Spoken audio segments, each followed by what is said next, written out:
एक बार श्री कृष्ण भरी सभा में कर्ण की दानवीरता की प्रशंसा कर रहे थे। उसी समय अर्जुन भी सभा में उपस्थित हो गए। वे कृष्ण द्वारा कर्ण की दानवीरता की प्रशंसा को सहन नहीं कर पाए। भगवान कृष्ण ने अर्जुन की ओर देखा और पल भर में ही अर्जुन के मनोभाव जान लिए। श्री कृष्ण ने अर्जुन को कर्ण की दानशीलता का ज्ञान प्रदान करने का निश्चय किया। कुछ ही दिनों बाद नगर में एक ब्राह्मण की पत्नी का देवलोक गमन हो गया। ब्राह्मण अर्जुन के महल में गए और अर्जुन से विनती करते हुए बोले, धनंजय, मेरी पत्नी की मृत्यु हो गई है।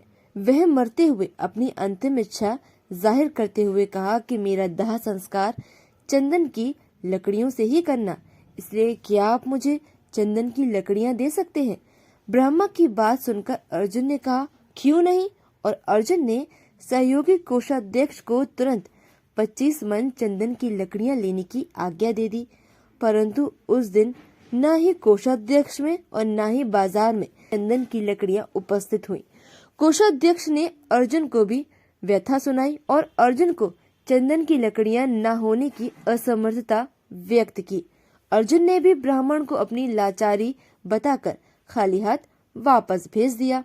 ब्राह्मण अब कर्ण के महल में पहुंचे और कर्ण से अपनी पत्नी की अंतिम इच्छा के अनुरूप चंदन की लकड़ियां मांगी।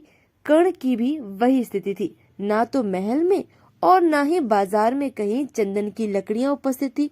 परंतु कर्ण ने तुरंत अपने कोषाध्यक्ष को महल में लगे चंदन के खंभे निकालकर ब्राह्मण को देने की आज्ञा दे दी। चंदन की लकड़ियों को लेकर ब्राह्मण चला गया और अपनी पत्नी का दाह संस्कार कर दिया। शाम को जब श्री कृष्ण और अर्जुन फर्ज के लिए निकले, देखा तो वही ब्राह्मण शमशान पर कीर्तन कर रहा है। जब अर्जुन ने ब्राह्मण से पूछा तो ब्राह्मण ने बताया कि कर्ण ने अपने महल के खंभे निकालकर मेरा संकट दूर किया है। भगवान उनका भला करे। यह देखकर भगवान श्री कृष्ण अर्जुन से कहते हैं, अर्जुन, चंदन के खंभे तो तुम्हारे महल में भी थे, लेकिन उनकी याद ही नहीं आई।